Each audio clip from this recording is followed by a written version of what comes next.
Thank you, Hanis. Assalamu alaikum and good morning. Here at Yayasan Hasanah, as an impact-based organization, issues of sustainability and the intersection between economy and environmental management and change is always a topic of interest. So it is with special excitement that I'm pleased to welcome Kate Raworth to give the keynote address at the inaugural Hasanah Forum.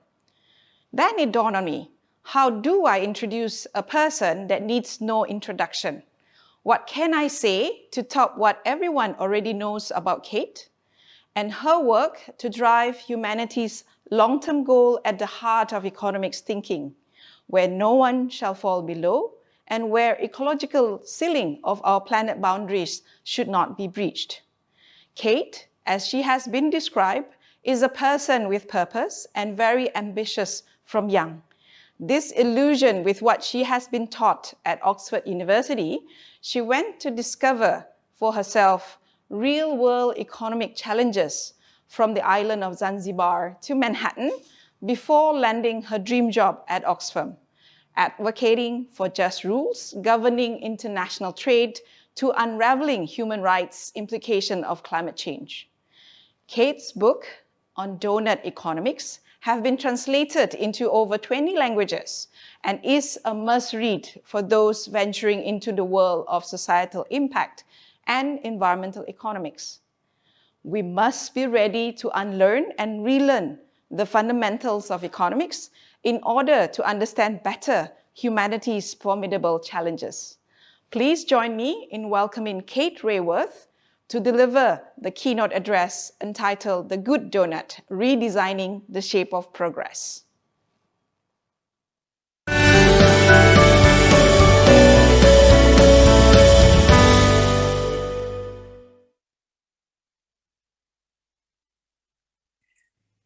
Hello, it is my huge pleasure to join you here for the Hasanah Forum 2021. A real honor to be part of today's discussions, and I hope the ideas that I share are rich for your conversations. So I'm going to talk about the good doughnut, the only one that actually turns out to be any good for us, because I think it's crucial that we now redefine and redesign the shape of progress. I want to start with the 20th century economic ideas that have so massively shaped the way that many people internationally think about what the economy is and what it's for, how it works, and who we are. So at the heart of 20th century economics, I'd say there are three ideas, visualizations that deeply shape how we have thought. The first image. When I ask economic students the world over, what's the first picture they remember being taught in economics? It's the same answer everywhere: supply and demand. Now, this puts at the heart of our attention the market, as if to say, welcome to economics, here is the market. And it means that price shows up as the metric of concern, and anything that falls outside of the price contract is seen to be an externality. We therefore find ourselves in the extraordinary position in these early days of the 21st century of calling the near breakdown of the living world an environmental externality. And for me, this is reason enough to leave behind these old economic ideas. Second, there is the selfie, the self-portrait of humanity in economics. And it is, of course, the character rational economic man. He's never actually drawn as a picture, but I decided it was important to draw him. So he would have to look a little bit like this. He would be a man with no dependents, standing alone, with money in his hand, ego in his heart, a calculator in his head, and nature at his feet.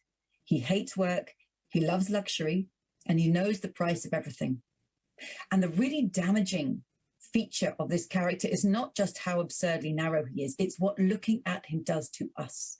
Researchers have found that the more that economic students learn about this character, rational economic man, the more they say they value his traits of ego, self-interest, and competition over altruism and collaboration. So who we tell ourselves we are shapes who we become. And if we are to thrive, 10 billion of us together on this living planet in the 21st century, I profoundly believe we need a richer portrait of ourselves. Lastly, the goal. The goal of 20th century economics was so deeply ingrained, it was almost never drawn or shown. But I think it's important to do that. The goal was set out as endless economic growth. No matter how rich a nation already is, its politicians and economists believe that its success lies in yet more growth, which will show up as national income or GDP increase endlessly. This combination of goals, putting the market first, seeing humanity as competitive and self-interested, and we collectively pursuing endless growth, I believe these ideas have had enormous influence in the shape of our economies. And yet the 21st century has not led to the success that it imagines. The 21st century has begun with repeated crises, from the financial meltdown of 2008 to the ongoing era of climate and ecological breakdown to the era of COVID lockdown. Now, these crises are reported differently in the news, but they are all profoundly connected. They show us how interconnected we are with each other and with the rest of the living world. They show that they hit with sharp inequalities of gender, of race, of wealth and power between the global north and the global south. And they show us that these crises themselves emerge from systems that pursue endless expansion in the financial sector, and we get a subprime mortgage market that pulls the whole thing down, the endless expansion of Earth's resources, using Earth's resources for energy and materials, we induce climate and ecological breakdown. And if we endlessly expand human settlements into areas of wildlife, coupled with ever-increasing global travel, we create perfect conditions for a global health pandemic. So I believe these crises tell us it is time to reimagine the shape of progress. And for this, I offer you the one donut that actually does turn out to be good for us. If you imagine this as a compass for human prosperity in the 21st century, then think of humanity's use of Earth's resources radiating out from the center of that picture. So the hole in the middle of the donut is a place where people are left falling short on the essentials of life. It's where people do not have the resources they need for a life of dignity, opportunity, and community. Leave no one short on these essentials. But as we collectively use Earth's resources, we must make sure that we don't overshoot that ecological ceiling, because there we put so much pressure on the life-supporting systems of our planetary home that we begin to kick Earth out of balance. We cause climate breakdown. We acidify the oceans. We create a hole in the ozone layer. And these 9 planetary boundaries are what makes life work on planet Earth. So put these together, and the goal is to meet the needs of all people within the means of the living planet. Already the shape of progress, of prosperity has been transformed. It is not an ever-rising line measured in endless growth. It is thriving in balance between the social and ecological ceilings. And even if I do this with my hands, it's like a heartbeat. And this is a sense of well-being that, of course, we know in our own bodies. We know that our personal bodily health lies in balance. And if we can take what we know from human bodily health to the planetary body, we give ourselves the greatest metaphorical opportunity to realize that health at the planetary scale too lies in balance. If that is where we need to get to, we are very far from balance right now, as all of the red in this picture shows. Millions, indeed billions of people worldwide still fall short on their most essential needs. That little red wedge on food goes 11% of the way to the center of the circle, because 11% of people worldwide don't have enough food to eat every day. But you can see that on every one of these social dimensions, there is significant shortfall. This must be eliminated so that no one is left without life's essentials. But it has to happen at the same time as recognizing that at the planetary scale, we are already overshooting multiple planetary boundaries on climate change, on excessive fertilizer use, on biodiversity loss, on land use change. So we need to meet the needs of all people while already coming back within planetary boundaries. And this is our generational challenge. We are the first generation to recognize this double-sided challenge. So we would be crazy to think that last century's economic theories and government policies and business models and lifestyles would enable us to get there. They won't, because they weren't designed for this. We need to come with new theories, new policies, new business models, and new lifestyles of our own if we're going to turn this story around. And whether or not we do, I profoundly believe is the question that our children's children will ask us. What did you do once that you knew?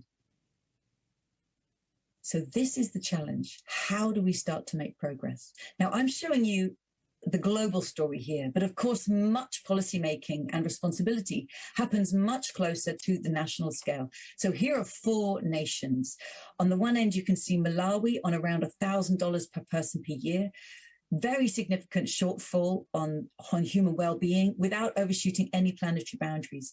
We have China, and then followed by Malaysia, some shortfall and overshoot. But then at the other end, the United States, very significant overshoot of planetary boundaries. And this does not even respect the historical responsibilities that high-income nations like the United States, like mine own nation, the United Kingdom, must also take account of. But what this tells us is that every nation is on a journey of transformation, even across the scale of income levels. There is no country in the world that is currently meeting the needs of all its people within the means of the living planet. And if I put this in a picture of over 100 countries, the sweet spot is that top left-hand corner, where we meet the needs of all within the means of the planet, in the donut. No country in the world is close to getting there. And as we can see, the 3 countries I just shared in red, but every other nation too is on a journey of transformation. We all need to move in directions that have not been pursued before. And for me, this means that we should consider that every nation is a developing nation in that sense now. I can't think of a single country in the world that has the claim to call itself a developed country, an advanced nation, because all of the high-income nations are achieving that level of well-being for their people while massively overshooting planetary boundaries. And they, like every other country, have an unprecedented pathway of coming back within planetary boundaries.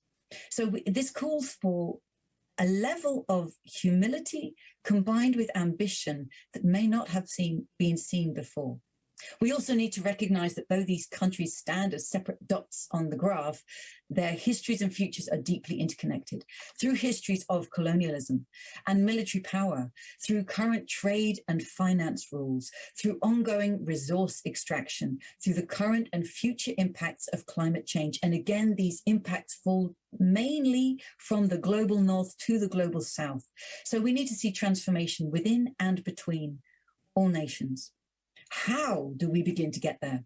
I believe we will not get there with the old economic thinking from the 20th century. We need to bring new ideas. And I want to share just the beginnings of a set of ideas that I hope will feed into your deliberations and your plans and inspire many more. So what's the first picture that we could bring? For me, it's never supply and demand. I believe we should start by recognizing that the economy is embedded in society. It is a social construct. It's made up of human relations. And the beautiful thing about that is that we can remake it. We can redesign our relations. And that society is embedded in the living world, that we draw upon Earth's materials and matter, we put out waste and pollution, and that the life is bathed in a river of solar energy from which all life is possible. That's the economy embedded in the living world. And therefore, it must be designed to work with the dynamics and the cycles of the living world. But let's dive into the economy itself and recognize that there are multiple ways in which we meet our wants and needs. We provision for ourselves through different forms of organization. Yes, there is the market, where we may be seen as a producer or a consumer. And in that space of production, whether you're a laborer earning a wage or a capital owner earning the rents of ownership. This has typically been seen as our economic self, but our economic selves go far, far beyond the market. We have the space of the state, where we may be a public servant, a resident, a voter, a protester, all of these crucial roles that we can play in relation to the state. These two, the market and the state, show up in national income accounts, in GDP. It reflects the value of goods and services that they produce and sell. But so much more is still missing from the economic story. Let us remember that we all begin every day in the household as a parent, partner, relative, or child. All of the cooking, washing, cleaning, sweeping, raising the kids, do it all again tomorrow. Work traditionally done by women, essential to everyone's well-being, underpinning the ability of labor to show up for work, fresh and ready every day. That work must be recognized, redistributed, and valued.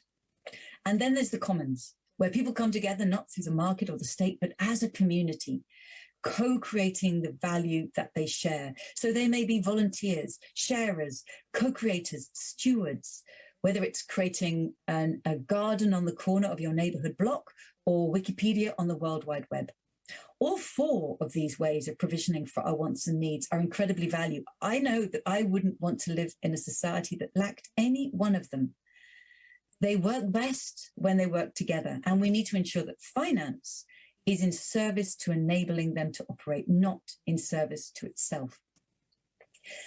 So think of all of these economic identities we hold. Each one of us weaves often seamlessly in between them, from consumer to parent, to public servant, to volunteer, to producer, to a relative, to a voter, to a steward. And the values that we need to generate and practice and increase, especially in the household and the commons, the values of collaboration and cooperation, of stewardship, of long-term thinking, these will be key 21st century values.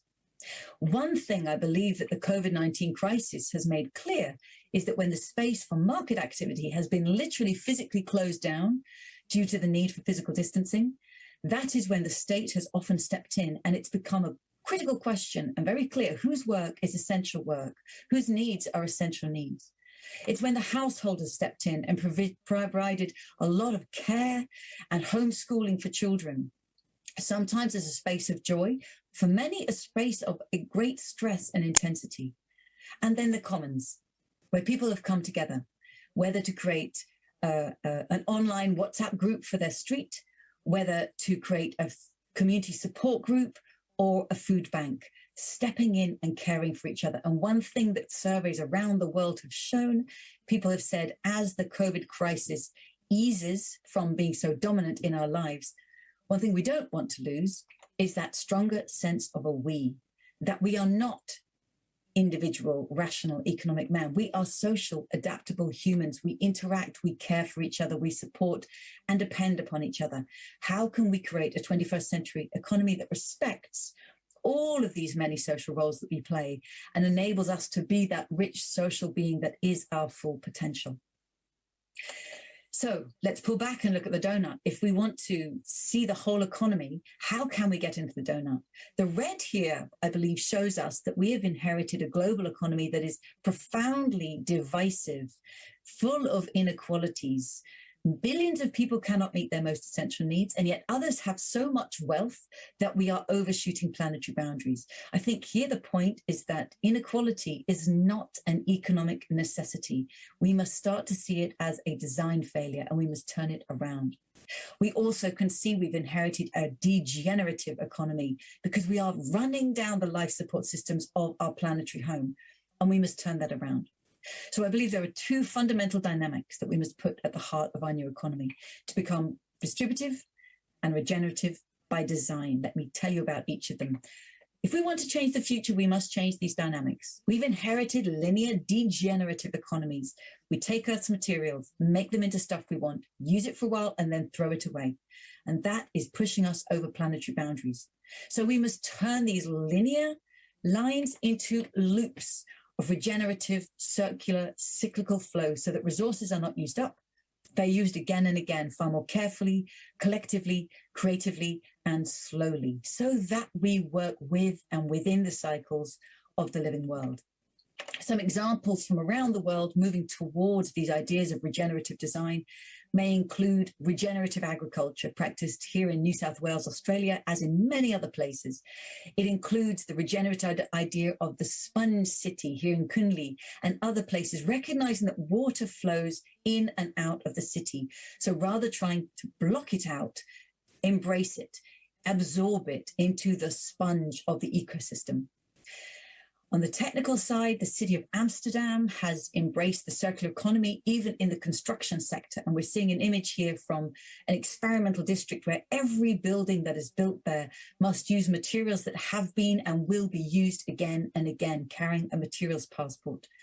And then ensuring that the energy that we use in our economies is renewable energy, getting the fossil fuels out of our city centres, as in the car-free new city centre of Oslo and other cities that are following suit. And I invite you to reflect, where are you seeing regenerative design come to life, into practice, being seeded and maturing across your own nation? Add to this regenerative design a second dynamic. We have in many cases inherited economies that are divisive by design. They capture value and opportunity in the hands of a few. Whether it's through infrastructure, through legislation, through privilege and inheritance, we need to turn this around if we're to meet the needs of all. We need to create economies that are distributive by design, so that value and opportunity created is shared far more equitably with all who co-created. And that ultimately turns out to be the whole of society. So how can we put these distributive dynamics into practice? Again, some examples from all around the world towards distributive design. As we move towards renewable energy futures, what if those renewable energy futures are owned by the local communities, such as these solar microgrids in Kenya, so that the value of generating electricity stays with the people who are generating it? What if through cycling and transport networks, make accessible transport for all throughout cities, not putting the car first, but putting walking, biking, public transport network first, as we're seeing here in the longest elevated cycle lane in the city of Xiamen in China. Housing. How to ensure that everybody can afford housing? The city of Vienna, for a long time now, has ensured that more than 60% of people in that city live in social housing. It's affordable, it's good quality, it's central, and it's normal. That's because the city decided many decades ago that housing is not a luxury investment opportunity for high returns for investors. Housing is a human right. And so the majority of housing in the city is owned by the city itself and city-run cooperatives, ensuring that it's affordable, creating a much more equitable city than otherwise. And then hardware. How do we ensure that everybody has access to the digital revolution? In places like Togo, where actually a lot of electronics waste from around the world has been dumped, innovative organizations have taken from that waste stream and started creating their own 3D printers, their own hardware, using open source hardware, open source software, to use the open source design to distribute access to ideas, learning, and information far faster, far more equitably than either the market or the state are making happen. So these are just illustrations from around the world. And again, I invite you to think how and where in your own nation, in your own city, your own region, is distributive design already in practice, ensuring that values and opportunities are shared far more equitably with all. So to get into the donut, we need to become regenerative and distributive by design. I've spoken at the global level. I've shown some examples at the national level. Now I want to zoom in to the level of the city, which is a place where we're finding a lot of interest in these ideas of donut economics. So I'm going to ask, can our city live within the donut? And as you listen, I invite you to think of this through the lens of a town or a city that you know well, where you grew up, where you live, where you've worked. Could that city live within the donut? What would it mean? Well, let's unroll the donut and make a space in between the social foundation and that ecological ceiling. And we can zoom in and think about here in your city and its relation to the whole world. This becomes then a canvas for exploring and bringing new possibilities. Let me take you inside. So within the donut, we ask this question: how can our city become a home to thriving people in a thriving place while respecting the well-being of all people and the health of the whole planet? And this falls into what we call the 4 lenses on life. So the questions become, how can all the people of our city thrive? And how can our city be as generous as the wildland next door? These are local aspirations of a place, focusing on here in your city. but we must connect them, as every city must, to the global responsibilities, recognizing that all of our cities are connected through global supply chains and beyond to people and planet worldwide. So we must also ask, how can our city respect the health of the whole planet and the well-being of all people? Let me take you through each of these lenses, and I invite you to think, what would this look like where I live and where I know? So how can all the people of our city thrive? What does it mean to thrive, to lead a life of dignity, community, and opportunity? This is a profound question.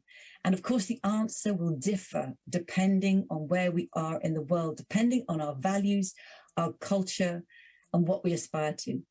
So we can go into this first lens and think about all of those social dimensions, from food, water, and health to equality, political voice, peace, and justice. What does thriving mean to people in this place? And how do we find out what is a good life here? What has COVID-19 made visible that was always there, but was invisible to us and must now be acted upon? And which aspect of our culture will be our greatest strength? So this is the first lens. Then we can ask, how can our city be as generous as the wildland next door? Because the wildland next door stores carbon, welcomes wildlife, cycles water, harvests energy, and enhances our well-being. How can we aim to match or exceed nature's generosity here?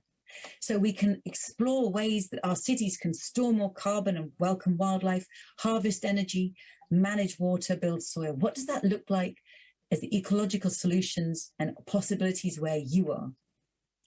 Moving to the global, how can the city respect the health of the whole planet? We know that the products we buy, from food and clothing, electronics, household goods and construction, are coming through global supply chains with an impact on the planet. We must massively reduce our material footprints as our nations grow, as we come to meet our needs. How can we do that in a way that respects the planet? So how can we create circular economies, transform food systems, decarbonize mobility? All of these designs will help bring our own nations and cities and towns back within planetary boundaries. And still thinking of those global supply chains, think of the people, the workers who stitch and sew the clothes, who pick and pack the food, who dig and transport materials. How can we ensure that the products we buy respect their rights? I invite you to think, which companies have their headquarters based in your city, and what is the business model they're practicing worldwide? Which multinational brands and retailers are selling products in the shopping centers in your city? And what's the labor behind the labels? Because it's never as pretty as the brand on the box. How can our cities and our city governments ensure that the way we are purchasing to meet our wants and needs respects the rights of people worldwide? If we pull back, we put these four lenses together and we get a canvas. This becomes a space of exploration. And we could put in the center of it, say, your city's future of housing. What would it mean where you live if you know that more housing needs to be built, more homes need to be created? What would it mean for that housing to create community, to meet the needs of all people in a way that's affordable, that enables people to lead lives of dignity? At the same time as welcoming wildlife in, as nestling within the ecosystem of your ecological region. What would it mean for that housing to be built in a way that massively reduces the material footprint it creates and the energy that it requires, and that it respects the rights of people who throughout the supply chain have dug and transported and created those materials and constructed the houses themselves? I hope what's clear from this canvas is that it doesn't deliver you the answers. It invites you to find your own holistic answers.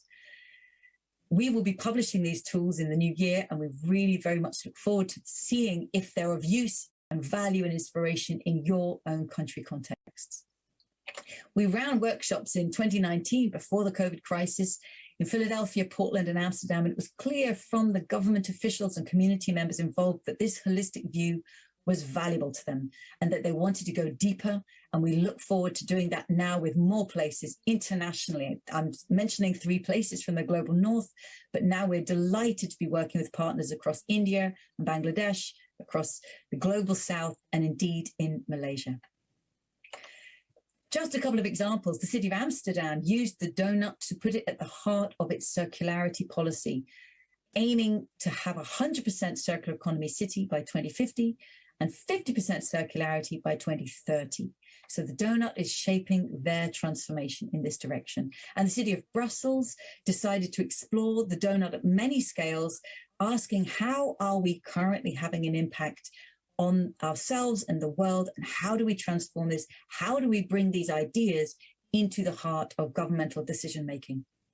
I've just shown you two examples that are coming from city level governments, but there's also wonderful innovation happening at the community level. In the city of Birmingham in the UK, a fantastically inspiring community organisation, Civic Square, have been introducing the Doughnut for transformation, street by street, neighbourhood by neighbourhood, opening up conversations that never happened before, inviting people as residents, as community members, to ask, what does it mean to be regenerative and distributive by design in the streets where we live? So we are really excited by all these innovations. Let me finish by pulling back and say that I think it's time to leave behind the 20th century frames of economics that no longer serve the reality of our own times. We need to begin again, recognizing the whole economy embedded in society in the living world, recognizing the social nature of humanity, that we must nurture the very best of human nature, recognizing that growth itself is not a goal.